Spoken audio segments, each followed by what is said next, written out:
নমস্কার, সকলকে আমার আন্তরিক প্রীতি, শুভেচ্ছা, স্নেহ, ভালোবাসা জানিয়ে শুরু করছি দশমহাবিদ্যার ষষ্ঠ মহাবিদ্যা মাতা ছিন্নমস্তা।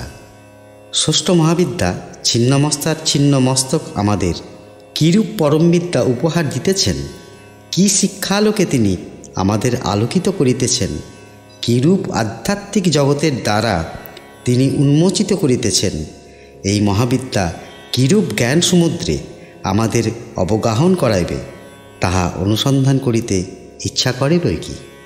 এই মহাবিদ্যার বাস্তব মূর্তি অত্যন্ত ভয়ঙ্কর, ভীতপ্রদ, দর্শনে হৃদয় কম্পিত হয়। ইনার প্রকৃত নাম প্রচণ্ড চণ্ডিকা, ইহারই নামান্তর ছিন্নমস্তা। ইনি সর্বকাম ফলপ্রদ।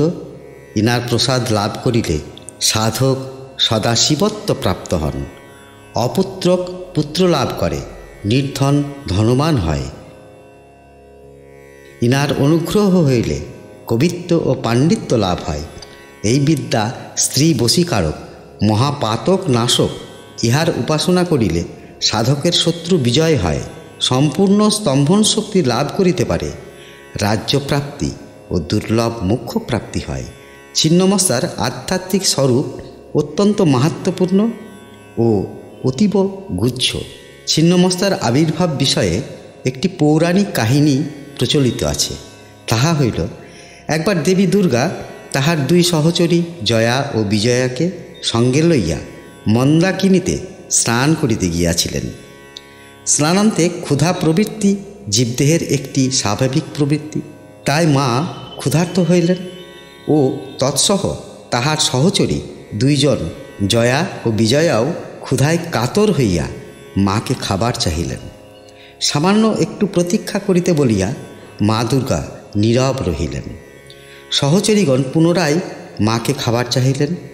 নিজের সখীদের এইরূপ কাতর আবেদন শুনিয়া মা নিজ হস্তের খড়গ দ্বারা নিজ মুণ্ড কাটিয়া ফেলিলেন। ওই কাটা মুণ্ডটি মায়ের বাম হাতে আসিয়া পড়িল। তখন কবন্ধের রক্তপ্রবাহ তিনটি ধারায় প্রবাহিত হইয়া দুই ধারা দুই সখীর মুখ গহ্বরে পতিত হইলে তাহারা সুখে ইহা পান করিয়া অতীব তৃপ্ত হইলেন এবং তাহাদের ক্ষুধা নিবৃত্তি হইল। আর তৃতীয় ধারা নিজেই মা পান করিতে লাগিলেন। দেবী বিবসনা, মুক্তকেশী ও প্রত্যালীর প্রদা, অর্থাৎ দক্ষিণ পদ অগ্রে ও বামপদ পশ্চাতে রাখিয়া রতি ও মদনপরি দণ্ডায়মান। দেবী ষোড়শ বর্ষিয়া, অস্থি নির্মিত মালা ও সর্পময় যজ্ঞপবিত তাহার গাত্রভূষণ। ইনার দেহকান্তি জবা ফুলের ন্যায় রক্তবর্ণ। দেবীর দক্ষিণ ভাগে শ্বেতবর্ণা আলুলায়িত কেশানগ্না কর্তিকা ও খড়পটধারিণী একটি দেবী আছেন। ইনার নাম বর্ণিনী, কেহ বা বলিতেছেন ইনি জয়া। এই বর্ণিনী দেবী ছিন্ন গলদেশ হইতে যে রুধির ধারা নিপতিত হইতেছে তাহা তিনি মহাসুখে পান করিতেছেন। ইহার মস্তকে নাগবন্ধমণি, দেবীর বাম ভাগে খড়গ, খড়পটধারিণী কৃষ্ণবর্ণা, অন্য একটি দেবী বিরাজমান। ইনি ডাকিনী নামে পরিচিত, কেহ বা বিজয়া বলিয়া থাকেন। ইনি দেবীর ছিন্ন গলদেশ বিনির্গত রুধির ধারা পান করিতেছেন। ইনার দক্ষিণ পদ অগ্রে ও বাম পদ পশ্চাতে। ইনিও নগ্না ও মুক্তকেশী।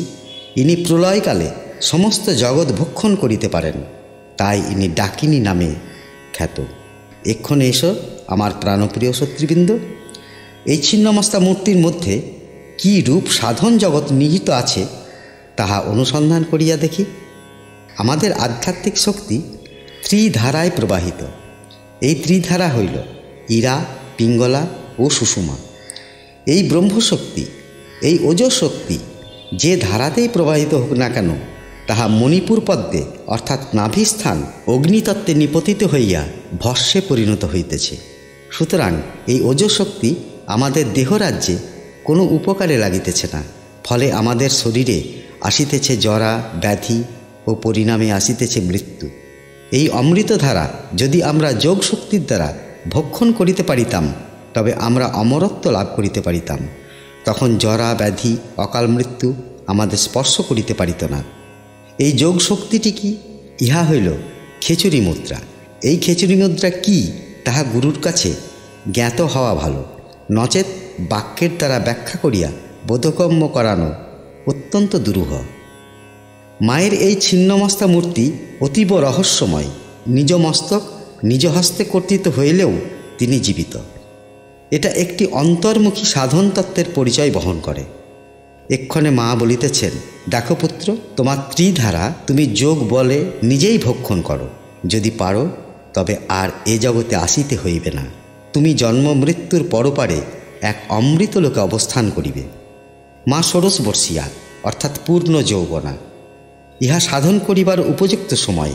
এই যৌবনকাল চলিয়া গেলে আর কোনো সাধন হয় না।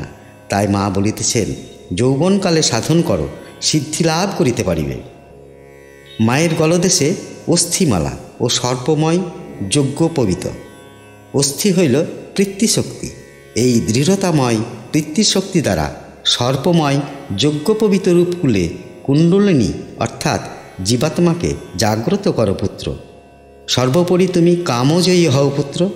তুমি দেখিতেছ না, আমি রতি ও কামকে পদদলিত করিয়া তাহার উপর দণ্ডায়মান রহিয়াছি। শিশুর মধ্যে কোনরূপ কাম থাকে না, তাই সে ল্যাংটা থাকে। আর এই ল্যাংটো মূর্তি দেখিতে বেশ ভালোও লাগে। হে পুত্র, আমিও ল্যাংটা, আমার মধ্যে কোনো কাম নাই। তুমি কামজয়ী হও, আমি তোমাকে উদ্ধার করিব। নমস্কার, সকলে ভালো থাকুন, সুস্থ থাকুন। চ্যানেলটিকে সাবস্ক্রাইব করুন ও শেয়ার করুন, এটা আমার বিশেষ অনুরোধ।